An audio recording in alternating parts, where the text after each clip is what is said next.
ni jambo la baya kabisa, maana yake ni jambo la ovu kabisa hilo. Itikadi ya shirki ya majusi, watu wanaoabudia moto. Watu wakakimbilia kule, wanaanza kununua miwani mieusi na kutafuta mabeseni ya maji, kisha wanaliangalia jua, wengine wanaangalia juu. Muhimu watu wao wanapiga makofi na madebe, wanashangilia. La, kuna wale ndugu zetu ambao wao hawataki hoja zikae katika mstari ulionyooka, na wanataka tu kuleta vurugu na kuharibu ile mnakasha.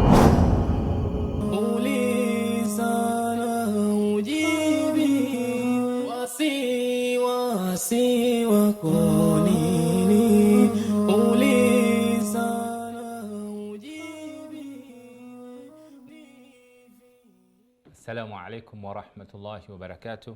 Tunawakaribisha katika kipindi chetu kabisa cha Uliza Ujibiwe, ambacho kinakuwa kina sehemu mbili. Sehemu ya kwanza ni kwa ajili ya kupata maswali na sehemu ya pili ni kwa ajili ya kupata majibu ya maswali yetu. Moja kwa moja, namba za simu ziko katika runinga yako na wengine tayari wamezihifadhi, basi unaweza ukatupigia kwa wakati wote inshallah ndani ya muda wetu biidhnillah tabaraka wa taala. Halo. Unakuta kumbi huko unamilikiwa na baa na kwa watu wanaingia wanafanya shughuli zao na wanaomba dua humo. Vipi kuhusu hiyo tunakubalika katika Uislamu?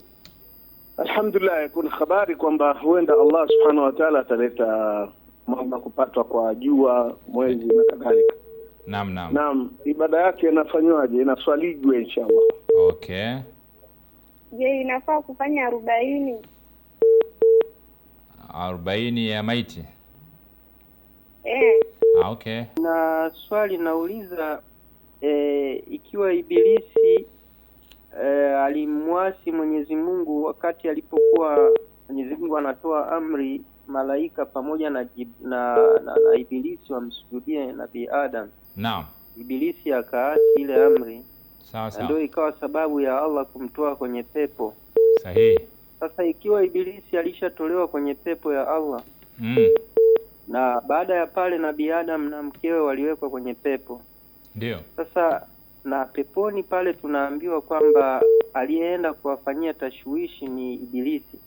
Ndio. Sasa Ibilisi huyu alitokea wapi akaenda peponi tena kwenda kuwaingiza kwenye tashwishi Nabii Adam na Hawa wakati wako peponi kule? Manake tunaambiwa Ibilisi alitolewa kwenye pepo ya Allah akaletwa duniani. Sasa aliyekwenda kule alikuwa Ibilisi, alienda tena peponi au ilikuwaje hapo? Ndio sijaelewa. Okay.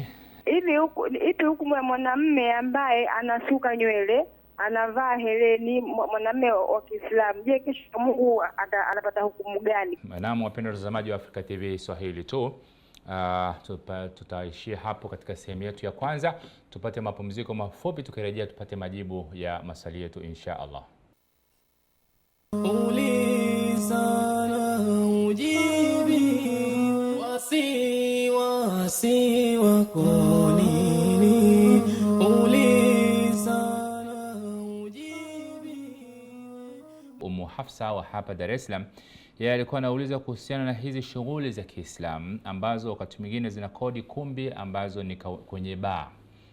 Na humo ndani yake manake zinanywewa pombe, mambo machafu yanafanyika mle, ulevi nini. Halafu Muislamu anakwenda kufanya kule shughuli zake, na wakati mwingine mpaka na dua zinasoma, pengine na Qur'ani zinasoma mle ndani, waliyadhi billah. Kwa hakika hili ni jambo la munkar, mbaya kabisa, ni jambo ovu kabisa mbele ya Allah subhanahu wa ta'ala, kwa sababu Mtume sallallahu alaihi wasallam anasema, man kana yu'minu billahi wal yawmil akhir fala yajlis wala ma'idati yudaru fi al-khamr. Yani anasema Mtume sallallahu alaihi wasallam, haiwezekani kwa mtu ambaye anamwamini Allah na siku ya mwisho alafu akakaa katika sehemu ambayo inanywewa pombe. Ni jambo la baya kabisa, maana yake ni jambo la ovu kabisa hilo, halifai hata kidogo. Tena ndani yake ikasomeka Qur'ani au hadithi za Mtume au ikafanyika mambo ya dua. Zote hizi ni sehemu za haramu. Ikhwa, tusifanye namna hii.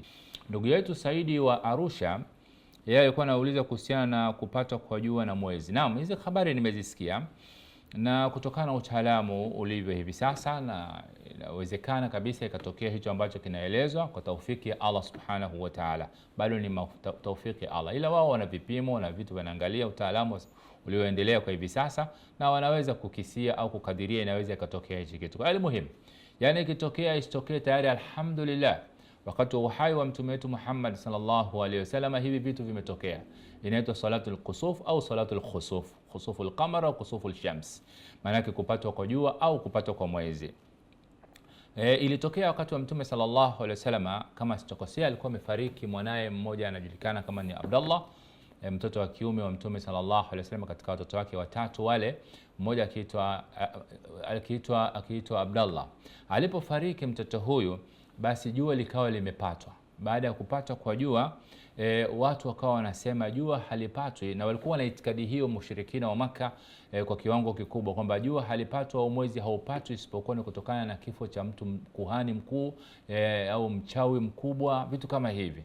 Kwa hivyo ikasadifu hiyo siku amefariki mtoto wa mtume sallallahu alaihi wasallam huyu wa kiume, na ndio siku likapatwa jua. Kwa hiyo ukavuma ule uvumi kwamba basi kweli ndio mushirikina wa Maka wakataka kujiaminisha na wakawatia wasiwasi hata baadhi ya waumini kwamba Muhammad ni mchawi, Muhammad ni kuhani, ndio maana mtoto wake amefariki na jua likapatwa.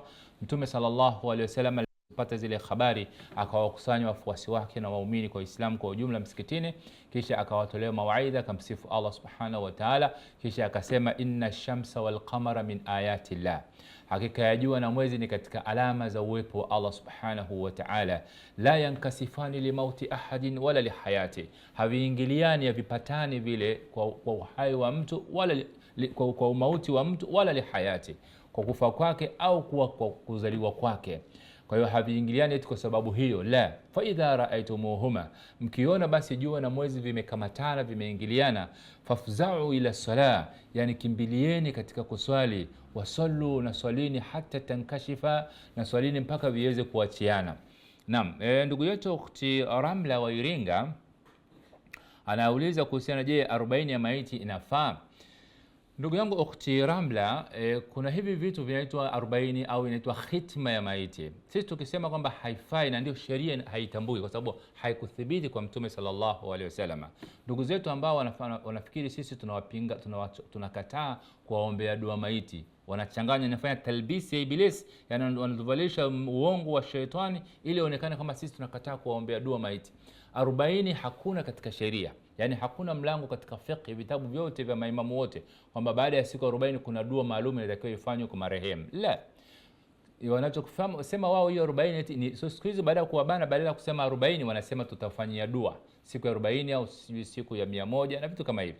Kwa hiyo alichokisema mtume sallallahu alaihi wasallam au alichokuwa anakifanya mtume na masahaba zake katika zama zake zote ni baada ya mtu kuwa amefariki, pale pale kaburini atawaombea dua, kisha baada ya wakirudi nyumbani, huku nyumbani maana yake watu wataendelea kumwombea dua siku zote. Tunatakiwa sisi tumwombee marehemu wetu, awe ni baba, awe ni mama, awe ni ndugu yetu Muislamu, kuwaombea dua siku zote na kuzuru makaburi katika muda wote. Ukipata nafasi unakwenda kuzuru makaburini na kuwaombea dua marehemu. Assalamu alaikum dara qaumin mu'minina wal muslimina antum sabiquna wa nahnu qadimuna yarhamullahu almustaqdimina minna wal mustaakhirina as'alullah lana wa lakum al-afia wa inna insha Allahu bikum lalahiqun. Dua hii tunaielezea mara zote kwamba hii ndiyo dua inayosomewa marehemu, wanaosomewa maiti makaburini, sio kwenda kusoma lam nashrah 7 na kul wallahu 3 sijui na Fatiha, watu wakafanya mambo ya bid'a wal khurafat.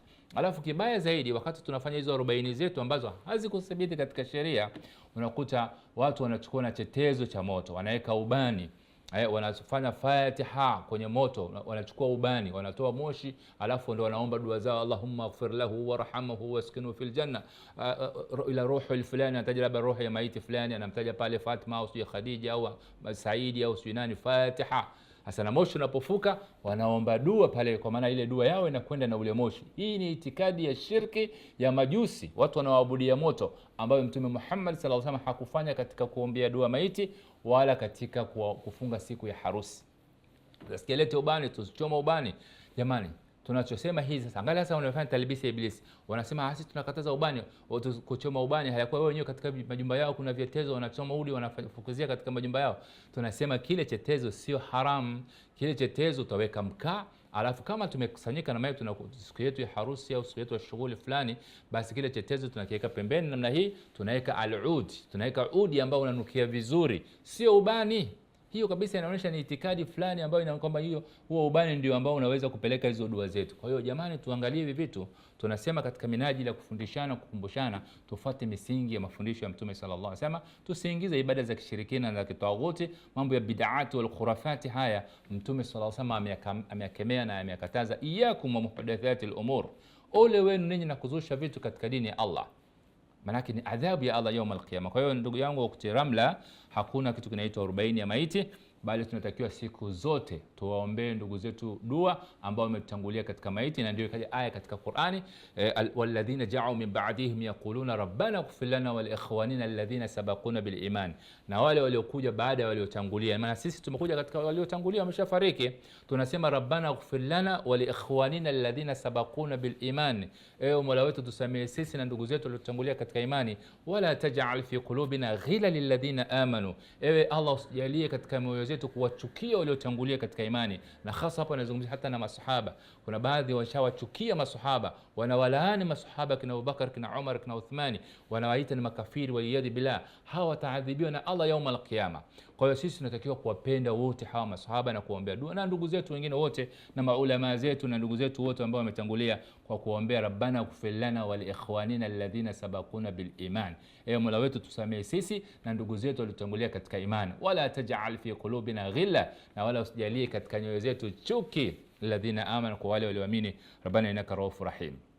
Kwa hivyo ndugu yangu ukhti Ramla, 40 haipo katika sheria, bali 40 tunakuta katika misingi mingine ya kifiqh huko. Masala kwa mfano mwanamke ambaye amemaliza amejifungua, utakuta anapewa siku 40 za kuweza kuangalia ile damu inaitwa ya nifasi. Itakapoisha katika muda huo ndio anaweza kufanya ibada zake. Hiyo ni aglab ya wanawake wengi, lakini vitu vingine katika masala ya dua na maiti hakuna kitu kinaitwa 40. Allah tuongoze na tuelewe kwa katika khairi, wallahu a'lam.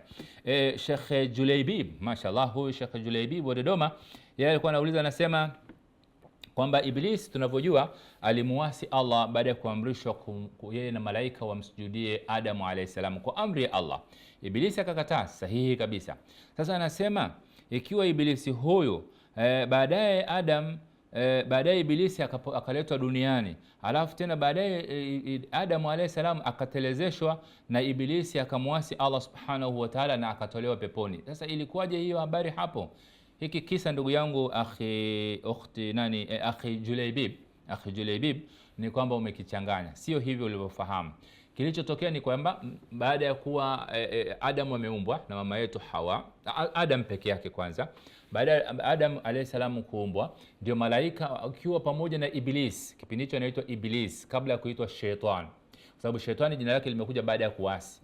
Kwa hiyo wakaamrishwa wote na malaika na yeye mwenyewe Iblis kwamba wamsujudie Adam, akakataa. Baadaye malaika wote wakasujudu, Adam yule Iblis yeye akawa amesimama bado, na alipoulizwa na Allah akatoa majibu yake. Muda wetu ni finyu, sitaki kurefusha hilo swali, maelezo yake, lakini alipokataa vile, kwa hiyo baada ya hapo akabaki kule peponi. Alibaki kule peponi, hakuporomosha siku ile baada ya kuasi. Na ndio Allah subhanahu wa ta'ala akamwambia Adam, muangalieni huyu Iblis kwamba wala asija kawatelezesha tena mkatoka katika njia ya Allah subhanahu wa ta'ala. Faazallahuma ash-shaytanu, baadaye shetani akawatelezesha kule wakiwa wote peponi, kwa sababu ule mti ambao tunaambiwa ulikuwa ni mtunda miti yote waliruhusiwa kula, lakini mti mmoja tu akaambiwa Adam asili, na ni mti kama mti.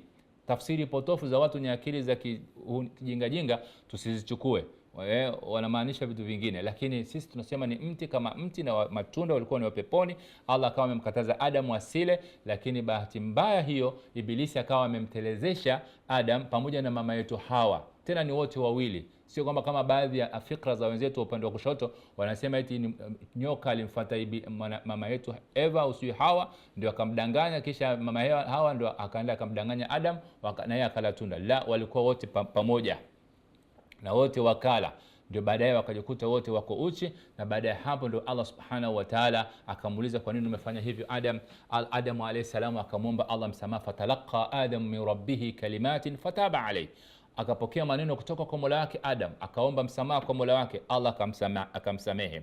Alafu aya inayofuata mbele akasema faqulna ihbitu minha jami'an. Ihbitu minha, tena ihbitu ni fi'lu ambayo inafidisha jamu ya watu wengi.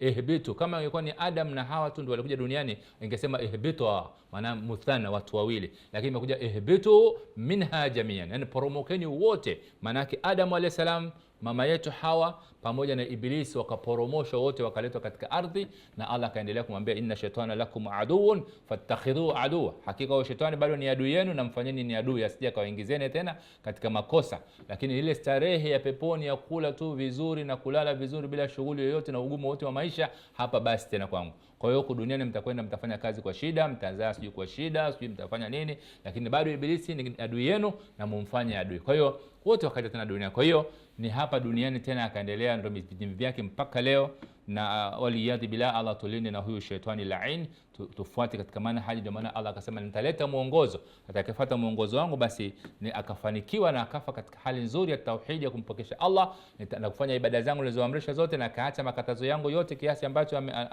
amekatazwa, basi nitawarejesha tena katika pepo ya Allah. Lakini Ibilisi akawa ni katika kiumbe cha motoni mpaka milele, na ataingia motoni pamoja na wale wafuasi wake. La amla anna jahannama min aljinnati wan nasi ajma'in, tutawajaza katika jahannam wote katika majini na wanadamu pamoja na baba yao Ibilisi katika moto wa jahannam watakaokuwa wameasi.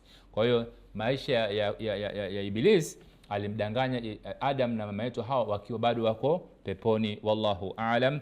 La, swali lake ndio hilo hilo. Kunakuja kwa Ustazi Abdallah wa Zanzibar. Yeye Ustazi Abdallah wa Zanzibar anasema sisi Waislamu huwa mara nyingi tunafanya minakasha ya kielimu ya kidini live, alafu tunaonekana pengine pale tunalumbana, tunagombana, mwisho hata muafaka haupatikani. Sasa inafaa kweli kufanya namna hii? Ndugu yangu Ustazi Abdallah, minakasha ni jambo la sheria, yani inafaa kabisa, lakini inatakiwa iandaliwe kwa misingi ya kielimu, na alhamdulillah imekuwa ikiandaliwa katika misingi ya kielimu. Lakini tatizo ni kwamba kuna wale ndugu zetu ambao wao hawataki hoja zikae katika mstari ulionyooka, na wanataka tu kuleta vurugu na kuharibu ule mnakasha, ndio matokeo yake inatokea vurugu za namna hiyo. Kwa hiyo alhamdulillah, kama unavyofahamu na ulifuatilia na fikra Zanzibar imefanyika hiyo midahalo na huku kwetu inafanyika, lakini wakati mwingine inaharibiwa kwa sababu ule upande ambao haupendi haki ndio huwa unatumia nguvu wanatumia nguvu, hoja ya nguvu, badala ya kutumia nguvu ya hoja wanatumia nguvu ya hoja, hoja ya nguvu, kwa maana hawawi katika msimamo wa kutaka kutuipate haki, kwamba Allah subhanahu wa ta'ala ndio anasema katika Qur'ani, fa in tanaza'tum fi shay'in farudduhu ila Allahi war rasul, yani mkizozana katika jambo la kisheria la dini yenu hii, basi lirejesheni kwa Allah na kwa mtume wake. Na wakiambiwa namna hiyo sasa wanakataa, matokeo yake hawataki kufuata mwongozo. Kwa hiyo wanaweza kuganda katika pointi fulani kukukwamisha, na kisha mwisho mjadala unakwenda mwisho unakuwa ni mzozo, unafilia mbali.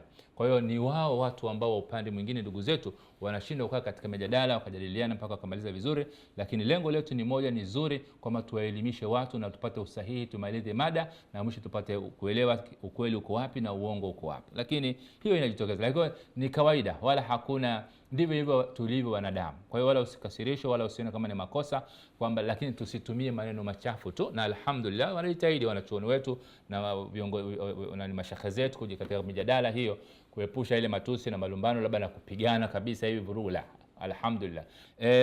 Lakini la mwisho, vipi hukumu ya mwanamume ambaye anasuka nywele na pengine kuvaa hereni na mikufu na vitu kama hivi? Haram kwa mwanamume wa Kiislamu anajifananisha na mwanamke, kuvaa mavazi ya kike. Mtume sallallahu alaihi wasallam anasema laana Allahu rajula, Allah amemlaani mwanamume, yalbasu libsata almar'a, anayevaa mavazi ya kike au mishono ya kike, nywele amesuka kike, huyu amelaaniwa na Allah subhanahu wa ta'ala. Walaana Allahu almar'a, na vile vile mwanamke amelaaniwa na Allah, talbasu libsata arrajuli, ambaye anavaa mavazi ya mwanamume.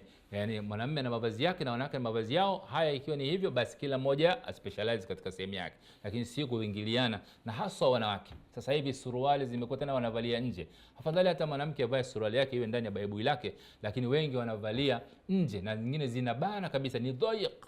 Haramu alaikum, yani ni makosa, ni madhambi makubwa na ni laana hizi zinaendelea. Kwa hiyo wanawake hasa, na hata kama na wanaume nao kama hivyo wanavyosema wanausuka na kuvaa hereni na mikufu, hii imekatazwa katika Uislamu. Mwanamume ameruhusiwa pete na hiyo ni pete ya fedha, sio ya dhahabu.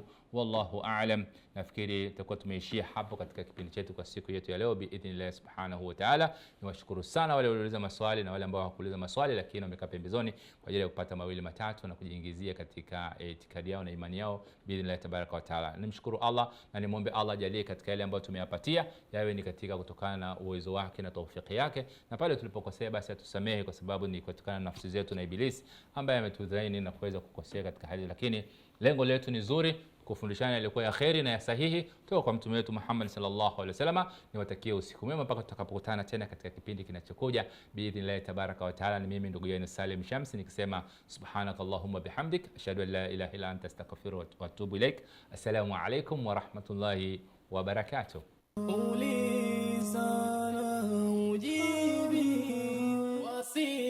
Wasi wako